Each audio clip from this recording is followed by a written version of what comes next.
मी नेहमी सांगतो आम्ही जिंकतो आहोत, आम्हाला आनंद आहे.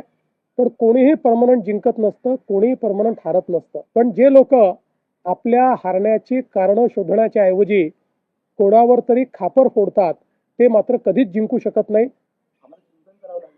आता या निवडणुकीमध्ये तुम्ही काय विरोधकांना मला असं वाटतं की ज्यांना हे वाटतं की आपल्याला चिंतन करावं लागेल ते अतिशय योग्य मार्गावर आहेत. कारण मी नेहमी सांगतो आम्ही जिंकतो आहोत, आम्हाला आनंद आहे. पण कोणीही परमनंट जिंकत नसतं, कोणीही परमनंट हारत नसतं. पण जे लोक आपल्या हारण्याची कारणं शोधण्याच्या ऐवजी कोणावर तरी खापर फोडतात ते मात्र कधीच जिंकू शकत नाही. त्यामुळे जर अशा प्रकारचं रिअलायझेशन कोणाला होत असेल तर मला असं वाटतं की ते योग्य मार्गाने चाललेले आहेत. सर तुम्ही महायुतीमध्ये एवढा विजय मिळवला, महाविकास आघाडी तुमच्या विरोधात तयार केली होती, मात्र महाविकास आघाडी कुठे राहिलीच नाही असं म्हणायचं आहे. महाविकास आघाडी फारशी कुठे दिसत नाहीये आणि खरं म्हणजे आम्हाला फारसं काही करण्याची गरज नाही. रोज सकाळी 9 वाजता त्यांचे प्रवक्ते जे स्टेटमेंट्स देतात त्यामुळे आम्हाला निश्चित मोठा फायदा होतो. त्यामुळे आम्हाला फार काही करण्याची आवश्यकता पडत नाही.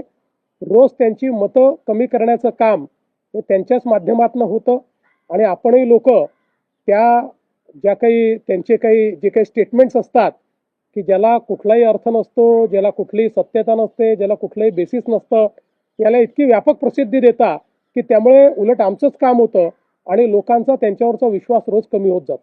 विरोधकांनी आधीच हार मानलेली आहे चित्र या सगळ्या निवडणुकांमध्ये पाहायला मिळालं. कारण स्थानिक स्वराज्य संस्थांच्या निवडणुकांमध्ये विरोधकांनी सरकारवर टक्कर गेल्या अनेक वर्षाच्या निवडणुकीत पाहायला मिळाली, परंतु या निवडणुकीत विरोधक आधीच हरले होते असं चित्र पाहिलं. मला असं वाटतं की मुळामध्ये विरोधकांमध्ये जी लढण्याची एक शक्ती पाहिजे किंवा लढण्याची जी इच्छाशक्ती पाहिजे त्या इच्छाशक्तीचा कुठेतरी अभाव दिसतोय.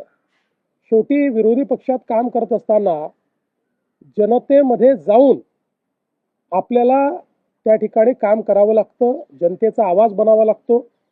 पण विरोधी पक्ष हा केवळ माध्यमांमध्ये दिसतो. विरोधी पक्ष कुठेही जनतेत दिसत नाही.